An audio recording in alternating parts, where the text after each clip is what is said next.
வணக்க நண்பர்களே, வாழ்க்கையில் முன்னேற்றத்தை கொண்டு வர பயணத்தில் இன்றைக்கி டே 6 ஆஃப் த பிளாக். இன்றைக்கி என்ன நாள் பார்த்தீங்கன்னா, இன்றைக்கி ரெஸ்ட் டேங்கிறனால இன்றைக்கி எந்த ஒர்க் அவுட்டும் கிடையாது, எதுவுமே கிடையாதுங்கனால இன்றைக்கி பாடியை ஃபுல்லாக ரெஸ்ட் எடுக்க விட்டுட்டேன். அதேமாரி இன்றைக்கி காக்கா குருவிகளுக்கெலாம் கொஞ்சம் சோறு வைக்கிறதுக்காக வீட்டில் வச்சுருந்தாங்க. அதை எல்லாத்தையும் கொண்டு வச்சுட்டு ஸ்கூலுக்கு போயிட்டு வந்ததுக்கப்புறம் இன்றைக்கி சோயா சங்க்ஸை வச்சு ஏதாவது செய்யலாம்னு சொல்லிட்டு ஒரு டிஷ் பண்ணலான்னு சொல்லி தக்காளி வெங்காயம் எல்லாத்தையும் வெட்டி கருவேப்பிலலாம் போட்டு இஞ்சி பேஸ்ட்டு எல்லா மசாலாலாம் போட்டு ஒரு மாதிரி வச்சுருந்தேன்.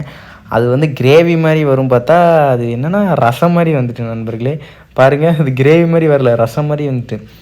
கடைசியாக அது எப்படி கொஞ்சம் அதுக்கப்புறம் கட்டியாகவும் பார்த்தேன், கட்டியே ஆகலை. அதுக்கப்புறம் ஏதோ ஒரு தப்பு பண்ணிவிட்டேன். ஆனால் வீடியோவில் சொன்ன எல்லாத்தையும் கரெக்டாக போட்டேன். ஆனால் வந்து டேஸ்ட்டு ஓகேங்கிற மாதிரி தான் இருந்துச்சு, ரொம்ப பெருசாலாம் ஒன்றும் சொல்கிறதுக்கு இல்லை.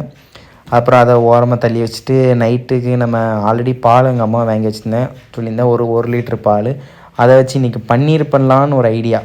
ஏன்னா பன்னீர் கடையில் வாங்குறத விட நம்ம வீட்டில் பண்ணால் கொஞ்சம் உடம்புக்கு நல்லது தானே. அதனால் வீட்லேயே இன்றைக்கி பன்னீர் பண்ணிட்டேன். அதுவும் சூப்பராகவே வந்துடுச்சு.